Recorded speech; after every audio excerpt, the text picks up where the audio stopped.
Right now, tonight, part of your brain is going to wake up while you're still asleep. You call it lucid dreaming. Your brain calls it a system error. It happens to you more than you think, and almost none of it is mystical. It's a measurable brain state caught on scanners, replicated in labs. So forget the incense and the crystals. We're doing this with electrodes. First, you need to know what a normal dream even is. Every night, your brain cycles through several distinct stages of sleep. The deepest stage is quiet, slow brain waves, almost no dreaming at all. Then, roughly every 90 minutes, your brain flips into something else entirely. It's called REM sleep, rapid eye movement, and it is a strange state. During REM, your brain is almost as active as when you're wide awake, but your body isn't moving. Something is holding it down on purpose. It's called REM atonia. Your muscles are chemically switched off.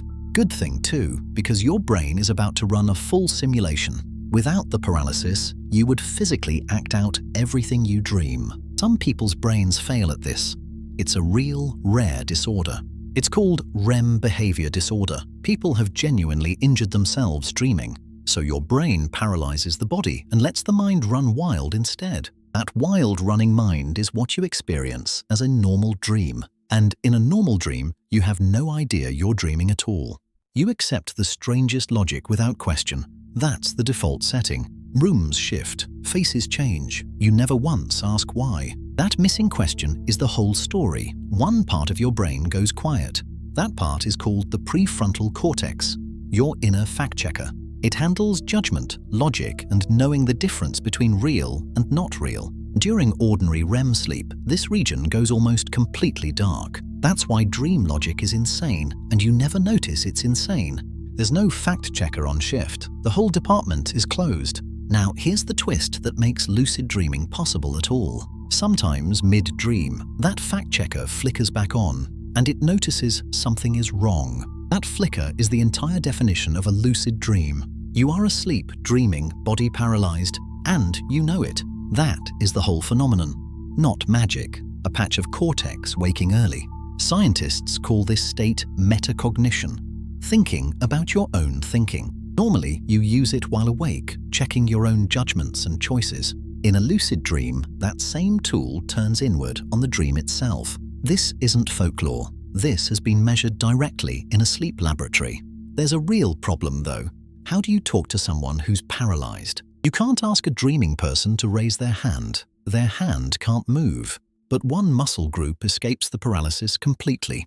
The eyes. That's why REM sleep is named after the eyes in the first place. A researcher named Stephen LaBerge saw the opportunity in that one exception. He trained lucid dreamers to signal from inside the dream with their eyes. Left, right, a pre-agreed code sent from inside a dream. The machines outside the dream picked it up instantly, in real time. That was the proof. A message sent from inside sleep to the waking world. For the first time, science had a working channel into someone else's dream. This wasn't a fringe claim anymore. It was a repeatable laboratory result. Other labs repeated it. The signal held up every time. So we know lucid dreaming is real, time-stamped, and physically detectable. Now, let's put the host inside one, because you deserve to see it firsthand. Here he is, asleep, dreaming about something ordinary, a simple walk. Then something breaks the pattern, a detail that doesn't fit. In a normal dream, he'd shrug and keep walking, no question asked. But this time, that dormant patch of cortex flickers, and he stops. Wait, he thinks. Mushrooms don't have two heads. Something is wrong here. That single thought is the ignition switch. He now knows he's dreaming. This moment has a name. Researchers call it dream sign recognition. A dream sign is any detail so wrong it should have tipped you off. Most nights, your brain sails right past every single one of them. Lucid dreaming is simply catching one of them before your brain moves on. So why does this flicker happen at all? Why would evolution allow it? Here's the uncomfortable answer. It probably didn't evolve for this at all. Lucid dreaming looks like a byproduct, not a designed feature. REM sleep itself almost certainly evolved for something else entirely. One leading idea, REM sleep rehearses threat responses using imagined danger. It's called the threat simulation theory, practicing survival for free at night. Ancient humans who rehearsed danger in dreams may have reacted faster awake. That's a real evolutionary advantage. Lucidity itself never needed to exist. It's a side effect of a brain complex enough to catch its own errors. The same self-monitoring that lets you catch a lie can catch a dream. It's the exact same tool, just aimed somewhere it wasn't built for. This matters because it tells us something big about consciousness itself. Consciousness isn't one switch, it's a stack of separate systems. You can have sensation without judgment, imagination without logic. Lucid dreaming proves those pieces can separate and reconnect independently. That's why researchers study it, not for mysticism, for the wiring diagram. Let's get specific about which regions actually light up during lucidity. Brain scans of lucid dreamers show increased activity in the frontal regions, specifically the dorsolateral prefrontal cortex, the seat of self-reflection. In everyday dreams, this region runs at levels similar to deep sleep, nearly silent. In lucid dreams, it jumps toward waking levels of activity, a real spike. This was shown by German researcher Ursula Voss and her sleep lab team. Her team used a specific frequency of electrical stimulation on sleeping subjects, gamma frequency stimulation around 40 Hz applied during ordinary REM sleep. And something remarkable happened. Subjects reported becoming lucid on command. Scientists could reach into an ordinary dream and switch on self-awareness like a lamp. That result alone tells you lucidity isn't a talent, it's a switch that already exists in your skull, waiting for the right conditions. Which raises an obvious question. Can you flip it yourself without electrodes? Turns out, yes, and the methods people use are surprisingly mundane. The most studied method is called reality testing, done while fully awake. You repeatedly ask yourself throughout the day, am I dreaming right now? You check for dream signs. Do your fingers look normal? Does text stay stable? In dreams, text and fingers are notoriously unstable, real testable glitches. Do this enough while awake, and the habit follows you into sleep. The habit is the trigger. That's the actual mechanism, no mysticism required. The second method targets the exact edge between waking and sleeping. It's called the wake back to bed technique. You interrupt your own sleep on purpose. Waking briefly during the night, then falling back asleep boosts REM density. You wake at your alarm, lie still for 20 minutes, then drift off again. That gap is where your brain reloads REM faster and thicker than usual. More REM density means more dream time packed into fewer minutes. You are, quite literally, engineering a bigger dream to catch yourself in. Combine that with a reality check, and the odds shift hard in your favor. This is why lucid dreamers train like it's a skill, not a lightning strike. Stephen LaBerge built an entire lab around proving this was trainable at all. In 1980, he proved dreamers could send signals to the outside world. The trick, your eye muscles are the one body part not paralyzed in REM. So, lucid dreamers prearrange a signal. Look left, right, on purpose. That signal is how we know the dreaming mind can follow real instructions. It follows plans made hours earlier, while that mind was fully asleep.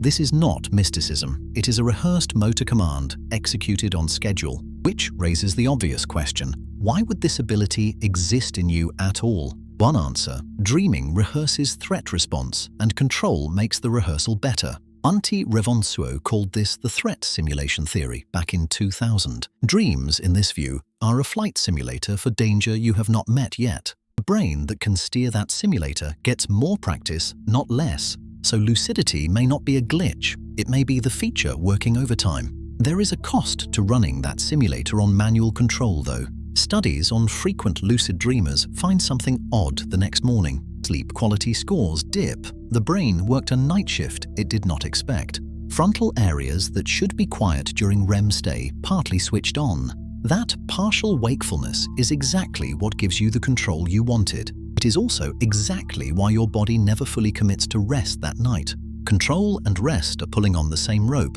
and one side always gives. That is not a flaw in the technique. That is the actual trade you are making. So who actually uses this?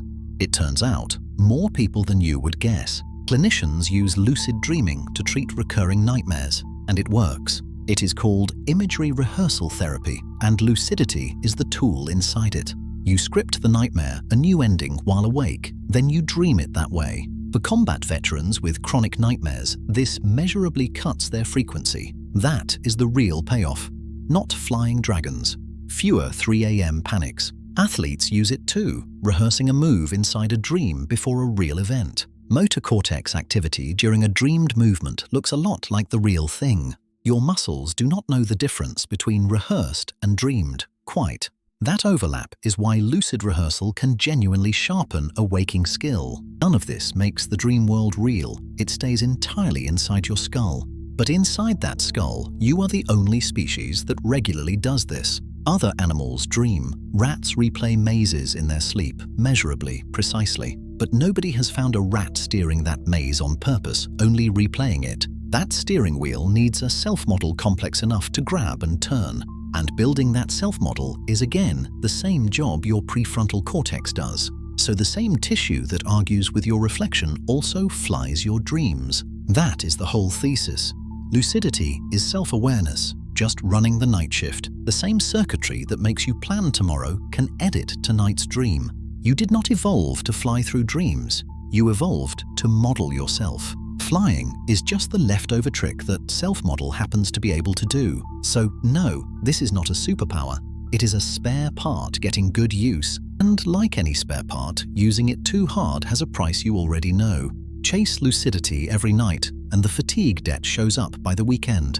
This is why sleep researchers push moderation, not nightly obsession with control.